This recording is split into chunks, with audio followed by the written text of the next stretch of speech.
Shalom sidang jemaat yang dikasihi Tuhan. Salam sejahtera bagi kita semua. Berjumpa kembali dalam Sarapan Rohani pada pagi hari ini, hari Senin tanggal 21 Juni 2021. Namun sebelum kita bersama-sama akan membaca dan merenungkan firman Tuhan, mari kita berdoa kepada Tuhan. Bapa di surga, Bapa yang Maha Kasih, kami sungguh mengucap syukur kepada Tuhan sebab Tuhan sungguh amat baik dalam kehidupan kami. Tuhan memelihara hari-hari kami dan Tuhan memberkati istirahat kami sepanjang malam sehingga pagi hari ini kami boleh bangun dalam kekuatan baru pemberian Tuhan. Sebelum kami melanjutkan segala tugas, tanggung jawab, pekerjaan dan pelayanan kami ya Allah, pada saat ini kami rindu untuk mendasari kehidupan kami dengan firman-Mu. Kami mohon lawatan kuasa Allah di dalam Roh Kudus akan dapat menolong sehingga kami semua mengerti firman Tuhan dengan baik dan benar. Kami sambut firman-Mu hanya di dalam nama Tuhan Yesus Kristus. Amin. Firman Tuhan pada pagi hari ini dalam dua bacaan. Yang pertama dalam kitab Yesaya pasal 12 ayat yang ketiga, dan yang kedua Matius pasal yang ke-11 ayat yang ke-28. Saya akan bacakan bagi kita semua. Kamu akan menimba air dengan kegirangan dari mata air keselamatan. Marilah kepadaku semua yang letih lesu dan berbeban berat. Aku akan memberi kelegaan kepadamu. Demikianlah firman Tuhan pada hari ini yang akan mendasari kehidupan kita dan yang akan menuntun kita untuk menjalani hari-hari kita di tengah-tengah dunia ini. Pada pagi hari ini saya memberikan tema atas perenungan firman Tuhan, kelegaan dan kegirangan dalam badai. Nah, Bapak Ibu Saudara yang dikasihi Tuhan, secara logika tidak mungkin kita akan bisa merasakan kegirangan dan kelegaan pada saat kita sedang menghadapi badai. Namun dalam iman segala sesuatu tidak akan ada yang mustahil ketika kita hidup dalam firman Tuhan. Apa yang firman Tuhan katakan tentang kelegaan dan kegirangan dalam badai? Dalam introitus minggu yang terdapat dalam kitab Lukas pasal yang ke-9 ayat yang ke-10 dikatakan bahwa anak manusia datang untuk mencari dan menyelamatkan yang hilang.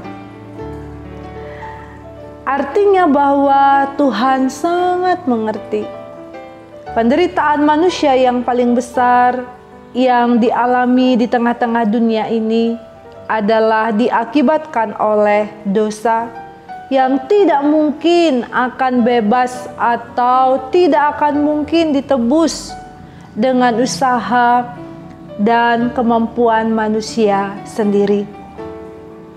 Karena itulah Ia sungguh-sungguh mau melepaskan manusia dari segala beban yang menghimpitnya. Oleh karena itulah Tuhan Yesus datang ke dunia ini, bahkan mengajak kita semua untuk datang kepada Dia. Seperti yang disampaikan dalam bacaan kita hari ini, Matius 11 ayat 28, Ia berkata, marilah kepadaku semua yang letih lesu dan berbeban berat, aku akan memberi kelegaan kepadamu. Dari bagian ini kita dapat mengerti dan memahami bahwa setiap orang yang meresponi ajakan Tuhan dan yang mau menyerahkan hidupnya sungguh-sungguh kepada Tuhan di dalam iman dan percaya kepada Dia, maka orang tersebut akan mengalami yang pertama-tama, ia akan dibebaskan dari beban yang menghimpit kehidupannya. Apa yang menghimpit manusia, Bapak Ibu Saudara? Pertama-tama adalah dosa yang dilakukannya. Sehingga oleh karena dosa itu, manusia mengalami penderitaan yang luar biasa di dalam kehidupannya. Tuhan Yesus dengan kasih-Nya, Ia menawarkan kelegaan ini. Dengan kasih-Nya Ia datang ke dunia ini. Ia memikul dosa-dosa manusia di kayu salib, agar kita manusia yang berdosa memperoleh pengampunan. Agar kita manusia yang berdosa memperoleh keselamatan di dalam Tuhan Yesus Kristus.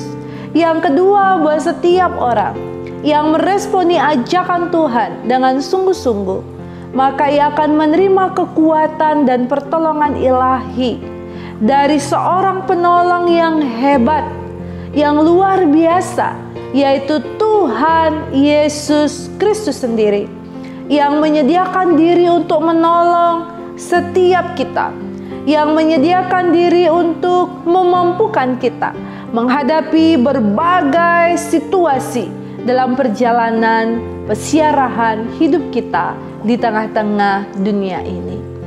Nah, Bapak Ibu Saudara yang dikasihi Tuhan, selama kita masih di tengah-tengah dunia ini, memang akan ada saja pergumulan-pergumulan yang kita hadapi di dalam kehidupan kita. Beban-beban yang kita alami dampak dari dosa, kesalahan yang kita lakukan. Beban oleh karena kita disakiti, oleh karena kita dikecewakan.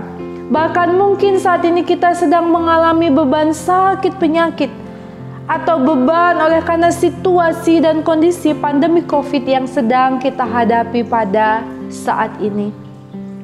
Namun hari ini Bapak Ibu Saudara, firman Tuhan mengatakan bahwa kita akan dapat merasakan kelegaan dan kegirangan di tengah badai apabila kita menyerahkan hidup kita sungguh-sungguh kepada Tuhan Yesus Kristus. Karena itu mari kita meresponi firman Tuhan pada hari ini.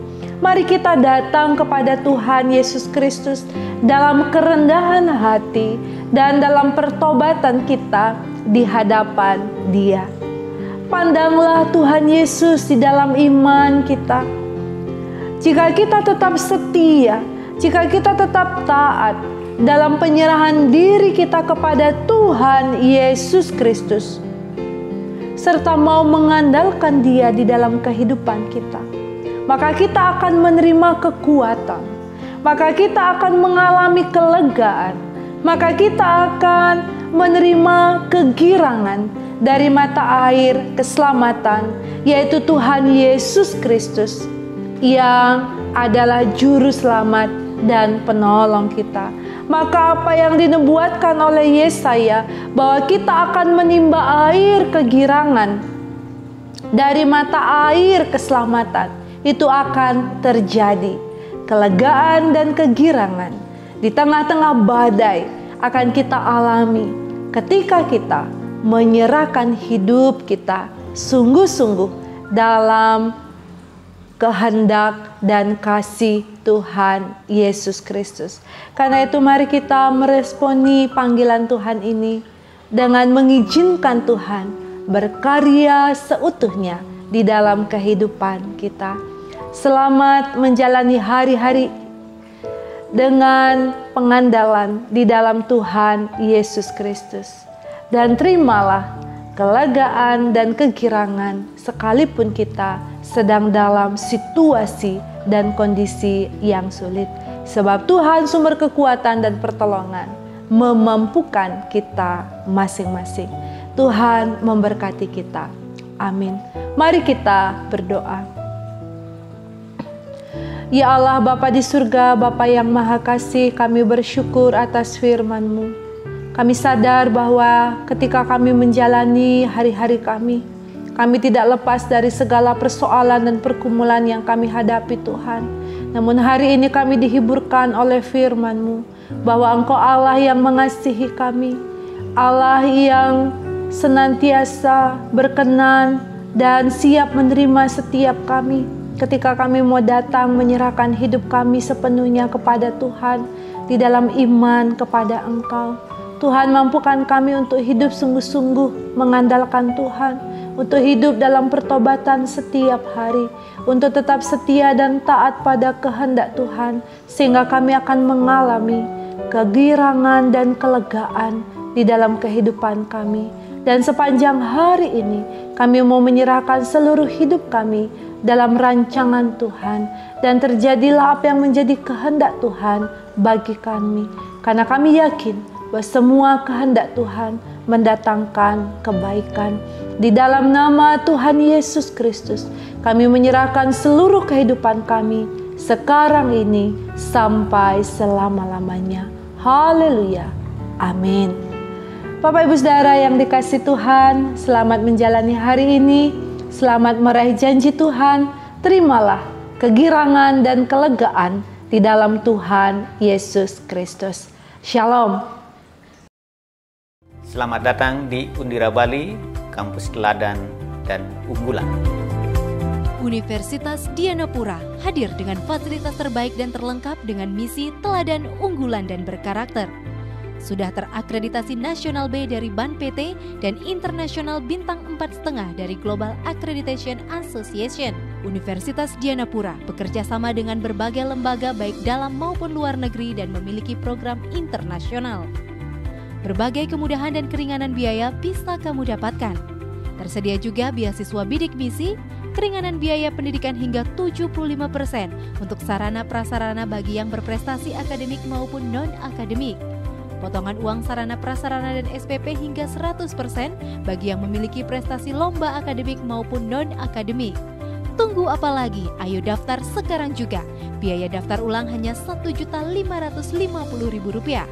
Informasi di www.undirabali.ac.id. Universitas Dianapura mencetak generasi unggul, kompeten, teladan, dan berkarakter.